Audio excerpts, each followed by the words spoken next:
Vuoi assaggiare una birra dove al suo interno scopri la specialità tipica friulana?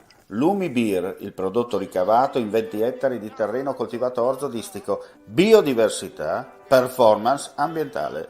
Lumi Beer nelle sue 5 versioni disponibili, 4 per consumo veloce e dissetante e la versione Magnum per intenditori.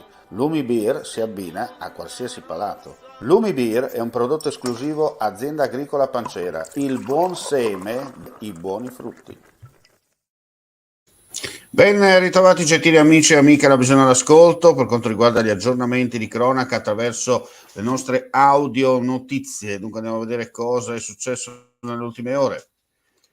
Su 5.432 tamponi molecolari in Friuli Venezia Giulia sono stati rilevati 454 nuovi contagi, con una percentuale di positività dell'8,36%, 6.409 test rapidi antigenici, 849 casi.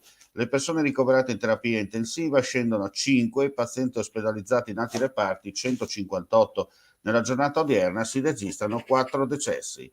È un ennesimo shock per la catena di fornitura delle nostre imprese. Così Confindustria Udine ha definito il lockdown a Shanghai, in seguito al quale si ferma anche il porto, più grande scalo commerciale del mondo, dove ogni anno transitano circa 47 milioni di tonnellate. Il bilancio 2021 di Autovie Venete chiude con un utile di circa 21 milioni di euro, grazie anche alla razionalizzazione e efficientamento delle attività di gestione.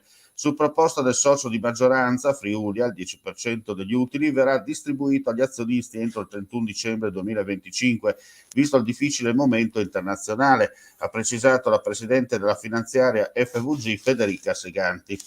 Sono in arrivo 39 progetti artistici da 14 paesi, tra cui 20 prime assolute o nazionali, al 31esimo Mittelfest di Cividale del Friuli, che si articolerà tra Festival internazionale estivo dello spettacolo Mittel europeo, dal 22 al 31 luglio, e sezione primaverile Mittel Young, 12 e 15 maggio prossimi, dedicata agli artisti under 30 tra Cividale e Gorizia. La manifestazione sul tema imprevisti ha per direttore artistico Giacomo Pedini fino al 2026. Oggi Gorizia compie 1021 anni, una data, il 28 aprile, che come ricordato oggi il presidente della regione Massimiliano Fedriga in un post segna la prima volta in un atto ufficiale del nome della città. Era il 1001 e l'imperatore Ottone III donò il castello di Salcano e il vicino abitato di Gorizia per metà al patriarcato di Aquileia e per l'altra al conte del Friuli. E con questa notizia chiudiamo qui questa edizione flash. Non resta che ringraziarvi come sempre per la visione e l'ascolto. Ulteriori news sul nostro sito friulitv.net. Buon proseguimento di giornata a tutti.